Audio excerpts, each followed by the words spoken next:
Dante's Boxing Nation, what's going on, guys?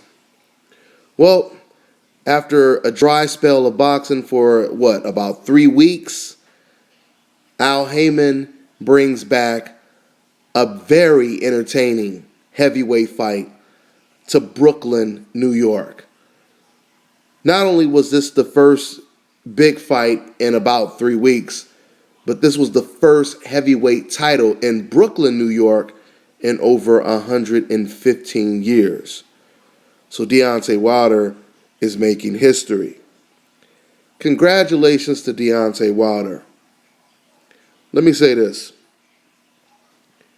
I'm going to ask you guys a very rhetorical question. How is it possible that a man that has the highest knockout ratio, big man, big personality, Deontay Wilder, is extremely entertaining before the fight, during the fight, and after the fight? Very charismatic person.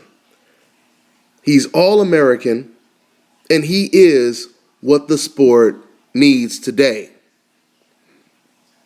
Now, according to Oscar De La Hoya's logic, he said fighters that get knockouts, they will be worshipped. So the question is, why isn't this man being treated the way Oscar De La Hoya says that he's supposed to be treated? In other words, what does this man have to do to get approved for this damn Hope insurance? What does he have to do to get his Hope card? Moving on. Let's talk about the fight. So Deontay Wilder, he ices Arthur Spilka in the 9th round. If you guys watched the radio show last week, I said I believe this fight will end in between 7 to 9 rounds.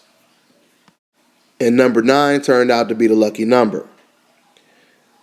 Spilka was a lot tougher than a lot of people gave him credit for. Leading all the way up into the knockout, Spilka was always in a fight, and it always looked like he was just a punch away from changing the direction of the fight. I thought Spilka would try to work on the inside a little bit more, but he decided to be more of a slickster. And for a while, he was confusing Deontay Wilder just a little bit. But one thing about Deontay Wilder, even though it's a lot of raw talent, Deontay Wilder, he does find ways to adjust. Because the first couple of rounds, I kept wondering, why wasn't Deontay Wilder adding that left hook to his right hand? You know, if you're turning towards the left and you're circling to the left, why don't you throw that check hook as you're turning? Deontay Wilder, he started to do that as the rounds progressed. He started to get more accurate with his right hands as the rounds progressed. And when I thought it was going to be Spilka who was going to try to eventually work his way on the inside, it was actually Deontay Wilder who was trying to slowly work his way on the inside. Fast forward to the KO round, Deontay Wilder is in the corner. Arthur Spilka, he comes in with a wide-ass punch, and Deontay Wilder beats him to the punch with a perfect right hand and puts Spilka to sleep.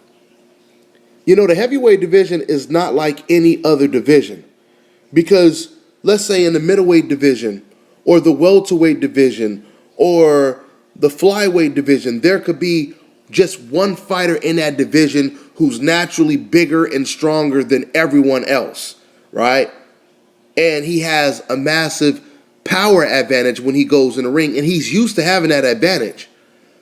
But in the heavyweight division, damn near everyone has debilitating power. So you can't make as many mistakes as you probably can in other divisions.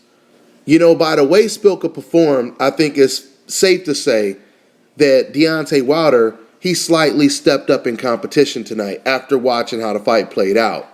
Once again, Spilka was slick. He had a decent defense. He was crafty in there.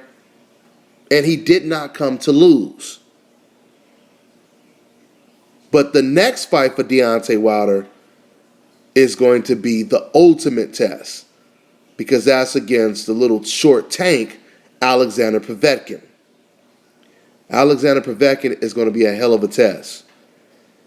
And if Deontay Wilder gets past Povetkin, then we have one of the biggest heavyweight fights that we've probably seen in quite some time. And that is Deontay versus Tyson Fury. So, I'm going to talk more about the Tyson Fury, Deontay Wilder situation in a separate video. But I want to say congratulations to Deontay Wilder. He looked very impressive in this performance, considering he was dealing with resistance. And I look forward to seeing the Povetkin fight. That's all I got for now, guys. I'm on to the next one.